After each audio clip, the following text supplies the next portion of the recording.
네, 우리가 어제 함께 살펴보았듯이 죄를 회개하고 모압 땅에서 약속의 땅 베들레헴으로 돌아왔던 나오미와 그 시어머니를 따라 당신의 하나님이 바로 나의 하나님입니다 라는 놀라운 고백을 하면서 베들레헴에 동행했던 그 룻이었지만 돌아온 땅에서 그들은 찢어지게 가난하고 어려운 삶을 살아가게 됩니다. 물론 그 어려운 순간 자신이 할 수 있는 아주 하찮아 보이는 일에도 최선을 다했었던 그 룻은 남의 땅에서 이삭을 열심히 또 성실히 주었지만 그렇다고 얼마 지나지 않아 갑자기 그들의 삶에 여유가 생겨나거나 먹고 살만해질 것을 기대할 수는 없는 상황이었고 그들의 미천한 신분과 가난한 삶, 이것은 영영 끊을 수 없는 것처럼 보였습니다.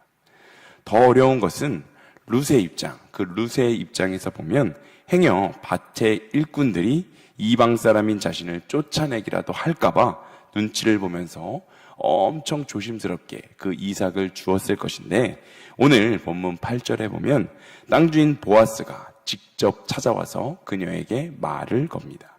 본문 8절을 우리가 함께 읽어보겠습니다. 함께 읽습니다. 보아스가 룻에게 이르되 내 딸아 들으라.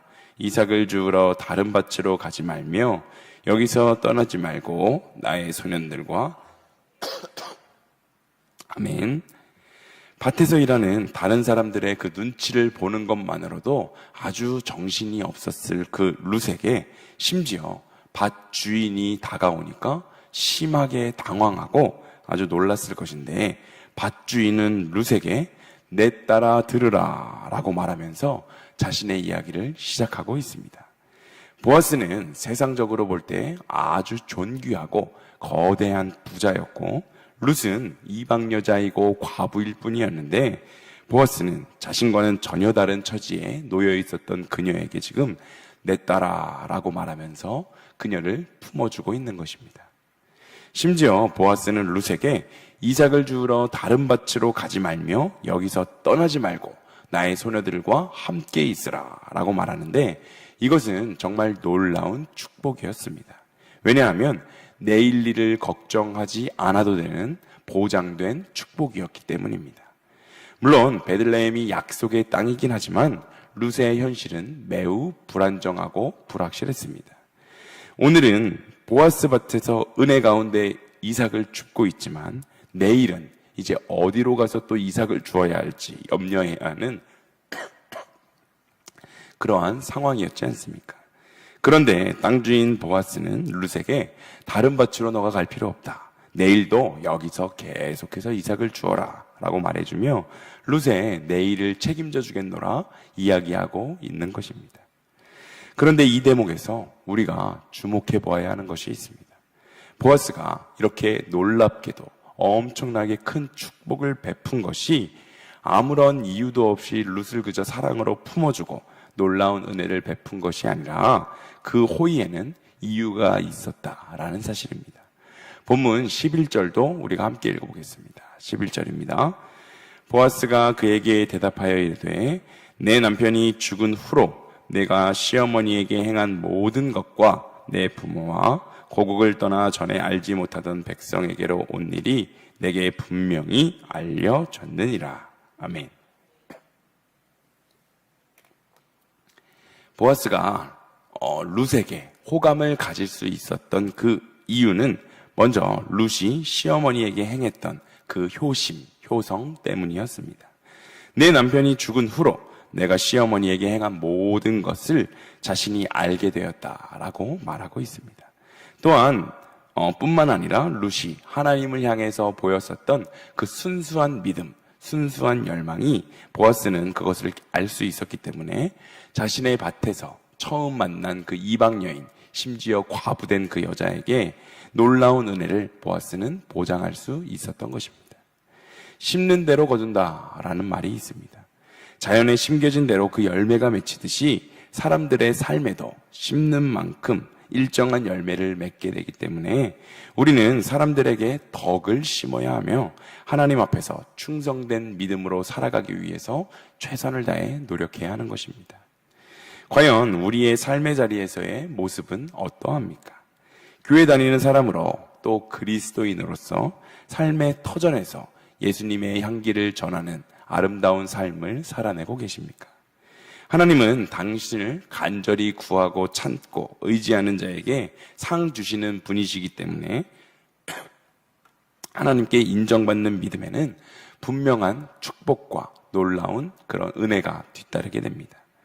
룻이 놀라운 효심과 하나님에 대한 순수한 믿음을 통해서 보아스를 감동시켜서 축복을 받을 수 있었던 것처럼 우리의 믿음도 하나님께 인정받고 세상 사람들을 변화시킬 수 있는 순수한 믿음이 되어서 하나님이 우리의 삶에 부어주시는 큰 축복을 누리며 살아가는 우리 일신교회 모든 성도님들이 되시기를 소망합니다. 하나님이 우리의 삶에 부어주시는 큰 축복, 그것은 뭐 엄청나게 특별한 것이 아닙니다. 그것은 바로 내일 일을 염려하지 않고 살아갈 수 있는 것, 바로 이것이 하나님이 우리에게 부어주시는 놀라운 축복임을 우리는 기억해야 합니다. 오늘을 살아가는 사람들의 염려의 대부분은 오늘이 아니라 바로 내일의 삶입니다. 오늘은 그냥저냥 버틸 수 있을 것 같은데 바로 내일이 걱정이 되고 내일이 염려인 것입니다. 그런 우리를 향해서 하나님은 마태복음 6장 34절에 이렇게 말씀하시는데, 그러므로 내일 일을 위하여 염려하지 말라. 내일 일은 내일이 염려할 것이요 한날의 괴로움은 그날로 족하니라. 아멘. 신부된 그리스도인인 우리는 신랑 되시는 하나님이 우리의 내일을 책임지실 것을 믿고 바로 오늘의 삶을 살아가야 합니다. 내일 일은 내 것이 아니며 내일을 내가 사는 것도 아니기 때문입니다.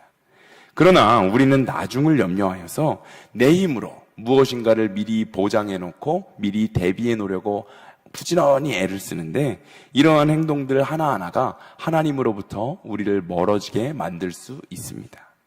내일 일을 염려하지 말라라는 그 말씀은 너희의 내일은 하나님의 손에 달렸으니 너 힘으로 어떻게 해보려고 애쓰지 말고 주께 모든 것을 맡겨버려라 라는 뜻인데, 우리는 내일 일을 미리 염려하면서 하나님의 말씀도 오늘에 누릴 수 있는 행복도 놓치면서 살아갈 때가 너무나도 많습니다.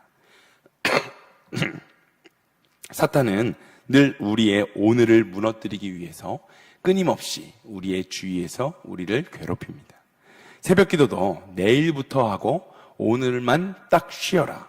다이어트도 내일부터 하는 것이지 오늘은 괜찮아 라고 우리를 항상 오늘만 딱 한 번만 죄를 지어보라고 유혹하는 것이 바로 사탄의 방법입니다. 이 방법으로 오늘 하루 범하는 죄의 재미에 취해서 그 미래까지 무너져버린 사람들이 얼마나 많은지 모릅니다. 보아스는 왜 룻에게 다른 밭으로 가지 말라라고 이야기했을까요? 지금 이삭 줍는 삶의 현장에서 하나님의 섭리가, 하나님의 그 놀라운 계획하심이 펼쳐질 것을 잘 알았기 때문입니다. 이것은 계속해서 우리를 하나님의 품에 멀어지게 만들기 위해 애쓰는 사탄에게 속는 것입니다.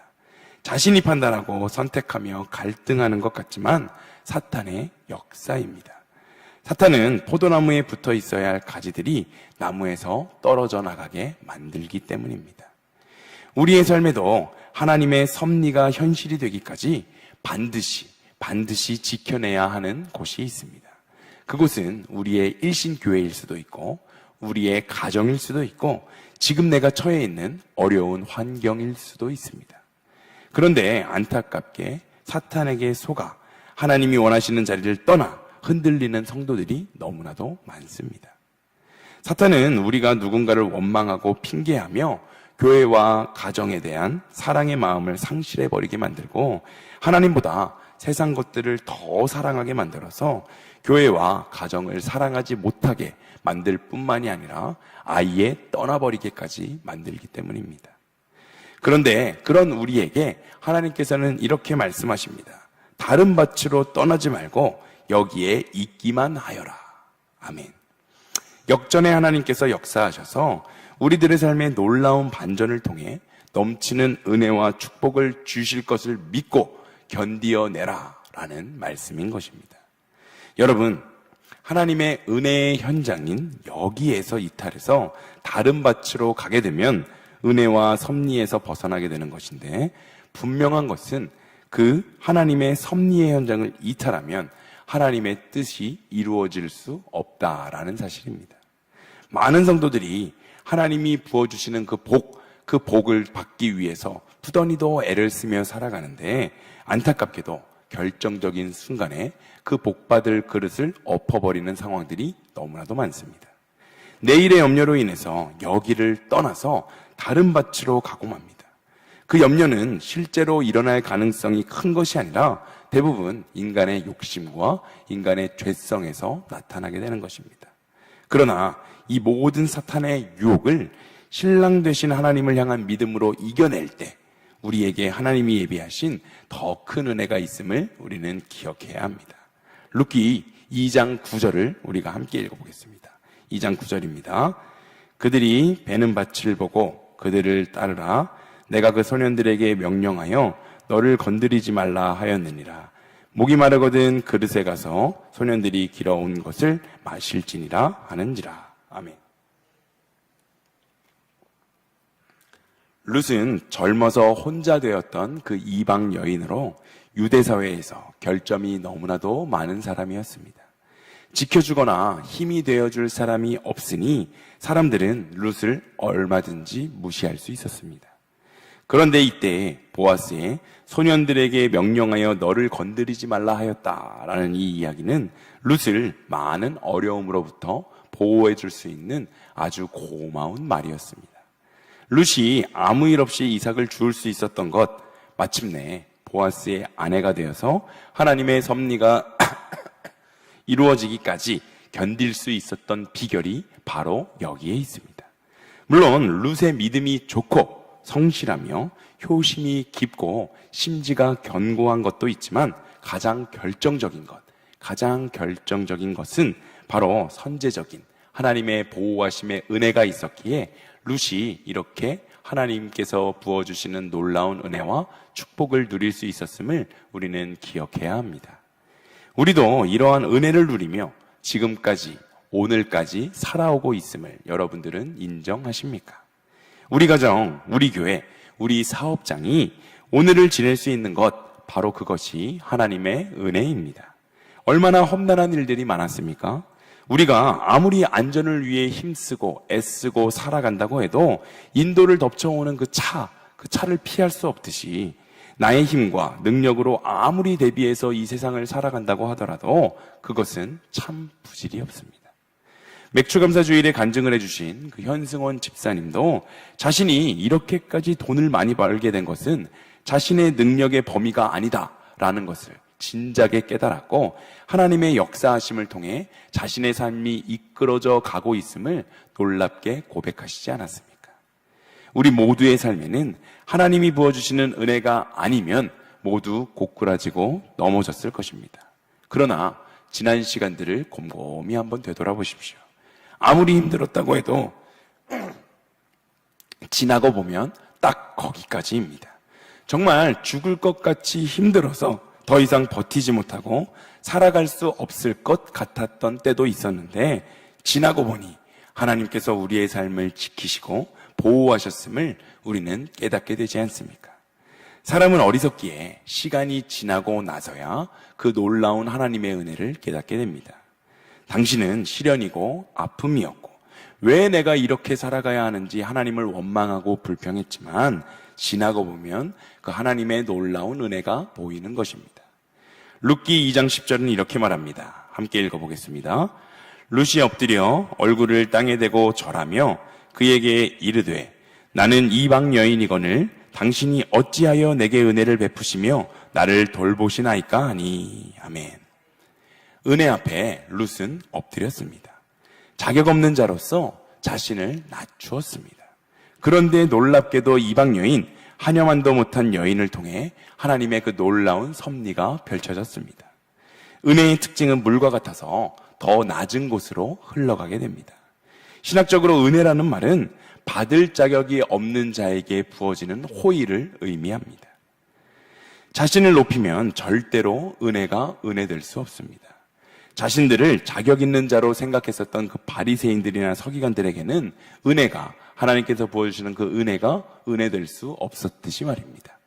우리는 언제나 하나님 앞에서 또한 사람들 사이에서도 나는 자격 없는 자입니다. 나는 부족하고 연약한 사람입니다 하며 자신을 낮출 수 있어야 합니다. 룻은 본문 13절에 보면 은혜 입기를 원하나이다 라고 말합니다. 그 바람대로 그녀는 보아스에게 궁극적으로는 여호와 하나님께 놀라운 은혜를 입었습니다. 룻이 은혜를 입게 된 것은 출신이 좋거나 합당한 자격을 갖추었거나 그녀가 성실하게 신실하게 하나님을 믿었기 때문은 아니었습니다. 그녀는 시어머니에게 끝까지 신실하게 행했고 하나님의 날개 아래 보호받는 백성으로 살기를 선택했는데 이러한 결정과 행동, 그녀의 놀라운 결정과 행동이 결국에는 하나님께서 놀랍게도 부어주시는 그 반전의 역사, 그 은혜를 경험할 수 있게 해준 것입니다. 오늘을 살아가는 우리 역시 아무리 어려운 상황에 처해 있다 하더라도 하나님에게 은혜 입기를 포기하지 마시고 우리의 삶의 자리를 떠나지 말고 굳건히 지키며 하나님이 부어주시는 놀라운 은혜를 경험하는 일신교회 모든 성도님들이 되시기를 소망합니다. 특별히 우리의 삶 가운데 정말 현재 상황이 이삭 주는 자리에 있는 것 같다라는 생각이 들지라도 분명한 것은 이 어려움도 하나님께서 주신 것이고 하나님께서는 이것을 이겨낼 힘도 주실 것이고 또 이것을 이겨낸 후에는 하나님께서 놀랍듯이 부어주시는 큰 은혜와 축복이 있음을 확신하며 오늘의 한 걸음을 살아내시는 일신교회 모든 성도님들 되시기를 간절히 소망합니다.